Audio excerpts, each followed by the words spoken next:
ಉಪಸ್ಥಿತರಿದ್ದಾರೆ.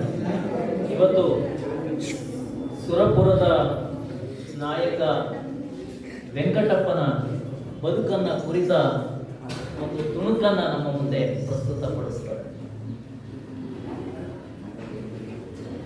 ಸುರಪುರದ ನಾಯಕ ವೆಂಕಟಪ್ಪ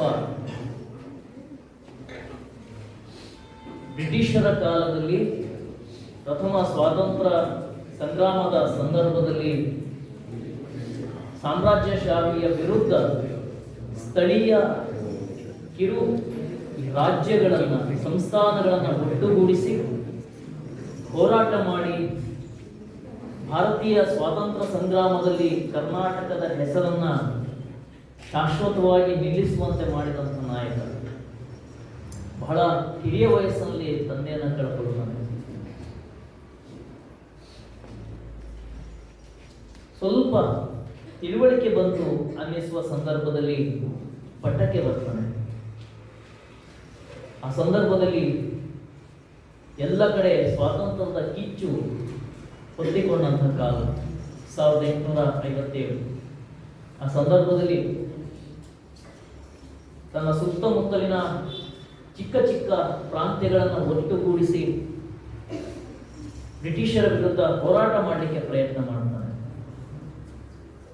ಇವನ ಪ್ರಯತ್ನವನ್ನು ಬ್ರಿಟಿಷರು ಹತ್ತಿಕ್ತಾರೆ, ಸೈನ್ಯವನ್ನು ನುಗ್ಗಿಸ್ತಾರೆ ಸುರತ್ಪುರದ ಮೇಲೆ. ಅಲ್ಲಿಂದ ತಪ್ಪಿಸಿಕೊಂಡ ವೆಂಕಟಪ್ಪ ಹೈದರಾಬಾದ್ ಕಡೆಗೆ ಹೋಗ್ತಾನೆ. ಹೈದರಾಬಾದಿನ ರಾಜನೊಬ್ಬನ ಆಶ್ರಯ ಪಡಿತಾನೆ. ಅದೇ ರಾಜ ಇವನನ್ನ ಬ್ರಿಟಿಷರಿಗೆ ಒಪ್ಪಿಸ್ತಾನೆ. ಸಾಮ್ರಾಜ್ಯದ ವಿರುದ್ಧ ತಲೆ ಎತ್ತಿ ನಿಂತ ವೆಂಕಟಪ್ಪನನ್ನ ಗಲ್ಲಿಗೇರಿಸಬೇಕು ಅಂತ ತೀರ್ಮಾನ ಆಗುತ್ತೆ. ಆದರೆ ಬಾಲ್ಯದಿಂದ ಅವನ ಶಿಕ್ಷಣದ ಮಾರ್ಗದರ್ಶಕ, ಆಡಳಿತದ ಮಾರ್ಗದರ್ಶಕ ಮೆಡೋಸ್, ಆತನು ಬ್ರಿಟಿಷ್ ಅಧಿಕಾರಿ ಮತ್ತು ವ್ಯಕ್ತಿ. ಆತನ ಪ್ರಯತ್ನದಿಂದ ವೆಂಕಟಪ್ಪನ ಮರಣದಂಡನೆ ಜೀವಾವಧಿಗೆ ಬದಲಾಗುತ್ತೆ. ಜೀವಾವಧಿ 4 ವರ್ಷಗಳ ಸೆರೆವಾಸಕ್ಕೆ ಬದಲಾಗುತ್ತೆ. ಅಲ್ಲಿಂದ ಬಿಡುಗಡೆಯಾದ ಮೇಲೆ ಅವನ ಚಿಕ್ಕ ಆಡಳಿತದ ರಾಜ್ಯವನ್ನು ಅವನಿಗೆ ಕೊಡಬೇಕು ಅಂತ ತೀರ್ಮಾನ ಆದ ಸಂದರ್ಭದಲ್ಲೇ ಬಹಳ ನಿಗೂಢವಾಗಿ ಆತ ಸಂಚಿಗೆ ಬಲಿಯಾಗಿ ಸಾಯ್ತಾನೆ. ಅದಕ್ಕೆ ಬೇರೆ ಬೇರೆ ಕಾರಣಗಳಿದ್ದಾವೆ. ಆತನ ಬದುಕಿನ ಘಟನೆಯೊಂದನ್ನು ನಮ್ಮ ಮುಂದೆ ನಟಿಸಿ ತೋರಿಸಲಿದ್ದಾರೆ ಶ್ರೀಯುತ ಕಿರಣ್ ಕುಮಾರ್ ಸರ್. ಸರ್, ದಯಮಾಡಿ ವೇದಿಕೆಗೆ ಬರಬೇಕು ಅಂತ ಹೇಳ್ತೀನಿ. 19ನೇ ಶತಮಾನದ ಪೂರ್ವಾರ್ಧ ಭಾರತ ಆಂಗ್ಲರ ಕೈಯಲ್ಲಿ ಸಿಕ್ಕು ನಲುಗುತ್ತಿದೆ. ಎಲ್ಲೆಲ್ಲೂ ಸ್ವಾತಂತ್ರ್ಯದ ಕವಲೆ ಮೊಳಗುತ್ತಿದೆ. ಗುಲ್ಬರ್ಗ ಜಿಲ್ಲೆಯ ಸುರಪುರ ಎಂಬುದು ಒಂದು ಚಿಕ್ಕ ಸಂಸ್ಥಾನ. ಅಲ್ಲಿಯ ಅಧಿಪತಿ ರಾಜ ವೆಂಕಟಪ್ಪ ನಾಯಕ. ವೆಂಕಟಪ್ಪ ನಾಯಕನಿಗೂ ಆಂಗ್ಲರಿಗೂ ಘೋರ ಕದನವಾಗಿ ಅವರ ಸೆರೆಯಾಳಾಗಲು ಒಪ್ಪದೆ ವೀರ ಮರಣವನ್ನಪ್ಪಿದ ಧೀರ ಸುರಪುರದ ವೀರ ರಾಜ ವೆಂಕಟಪ್ಪ ನಾಯಕ.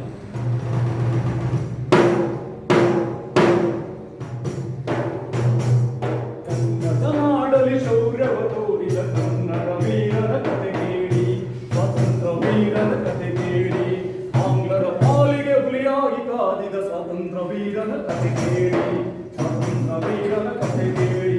ಅಂಜದೆ ಅಳುತ್ತದೆ ಯುದ್ಧಕ್ಕೆ ಸಜ್ಜಾದ, ಸೈನ್ಯವ ಸೇರಿಸಿ ಸಂಗ್ರಾಮ ಘೋಷಿಸಿದ ಸುರಪುರ ವೀರ ರಾಜ ವೆಂಕಟಪ್ಪ, ರಾಜ ವೆಂಕಟಪ್ಪ.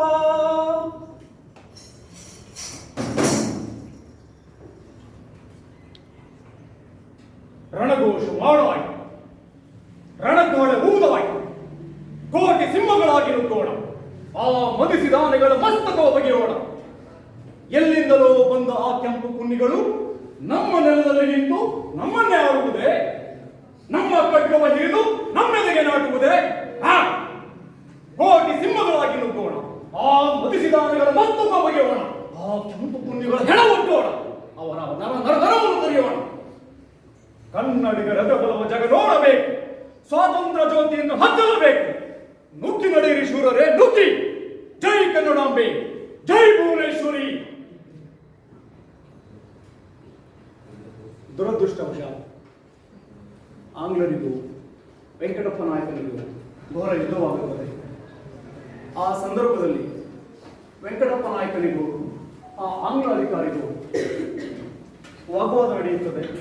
ಆ ಆಂಗ್ಲ ಅಧಿಕಾರಿ ದೌರ್ಜನ್ಯವನ್ನು ತೋರಿದ ಅಡಿಗಡಿಗೆ ವೆಂಕಟಪ್ಪ ನಾಯಕ ಸರಿಯಾದಾಗಿ ಬ್ರಿಟಿಷ್ ಅಧಿಕಾರಿಯ ಕಾಲಡಿಗೆ ಬರ್ತಾನೆ. ಆ ಸಂದರ್ಭದಲ್ಲಿ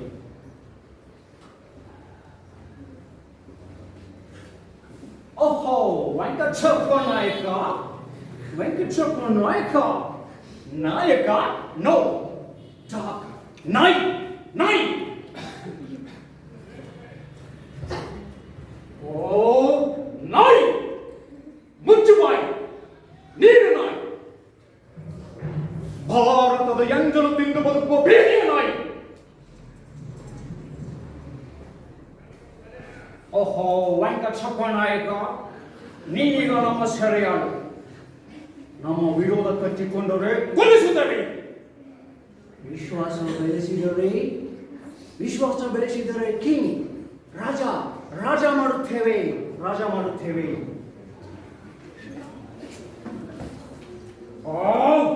ಸುರುವಿನ ಗುಲಾಮ ಸಿಂಹಾಸನವನ್ನು ನನಗೆ ಗೊತ್ತಿದೆ ನೀವೆಂತಹ ಗುಳ್ಳೆಗರಿಗಳೆಂದು. ಓ ಸ್ವತಂತ್ರವಾಗಿ ಬಾಳಲು ಸಿಂಹದಂತೆ ಹೋರಾಡಿದೆ, ಸೆರೆಯಾಳಾಗಿ ಹೋದೆ, ಸೆರೆಯಾಳಾಗಿ ಹೋದೆ. ಆದರೆ ಒಂದನ್ನು ಮಾತ್ರ ನೆನಪಿನಲ್ಲಿಡು, ಈ ಕನ್ನಡ ಕುವರ ಮೈಯಲ್ಲಿ ಕೊನೆಯ ರಕ್ತದ ಹನಿ ಇರುವವರೆಗೆ ನಾನು ಸೋಲುವುದಿಲ್ಲ, ಶರಣಾಗತನಾಗುವುದಿಲ್ಲ, ಶರಣಾಗತನಾಗುವುದಿಲ್ಲ.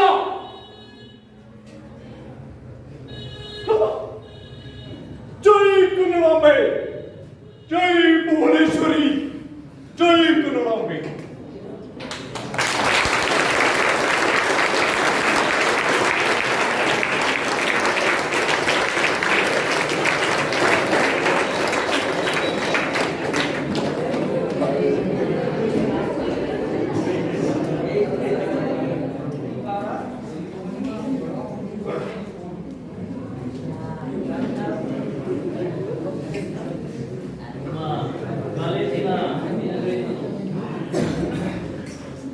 ಬೀದಿ ನಾಟಕಗಳಲ್ಲಿ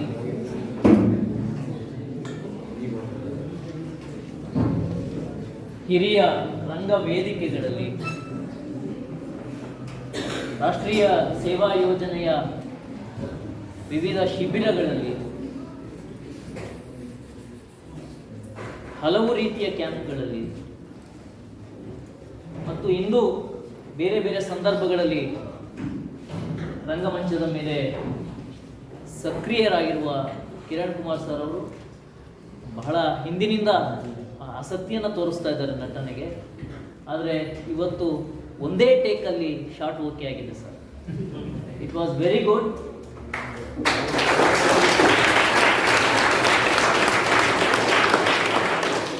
ಭಾಷೆ ಸ್ಪಷ್ಟವಾಗಿತ್ತು, ಭಾವ ಬಹಳ ಅಚ್ಚುಕಟ್ಟಾಗಿ ಮೂಡಿ ಬಂತು, ಧ್ವನಿಯ ಏರಿಳಿತ ಸುಸ್ಪಷ್ಟವಾಗಿ ಗೋಚರವಾಗ್ತಾ ಇತ್ತು. ಒಂದು ಟೋಟಲ್ ಎಂಟರ್ಟೈನಿಂಗ್ ಪ್ಯಾಕೇಜ್ ಆಗಿತ್ತು. Sir, we are very proud to have such a good actor like you sir. Thank you very much. ಮುಂದಿನ ದಿನಗಳಲ್ಲಿ ಈ ಪ್ರಯತ್ನ ಹೀಗೆ ಮುಂದುವರಿತಾ ಇರಲಿ ಅನ್ನೋದು ನಮ್ಮೆಲ್ಲರ ಆಶಯ. ಕ್ಯಾಂಪ್ ಸಹ ಇರುತ್ತೆ.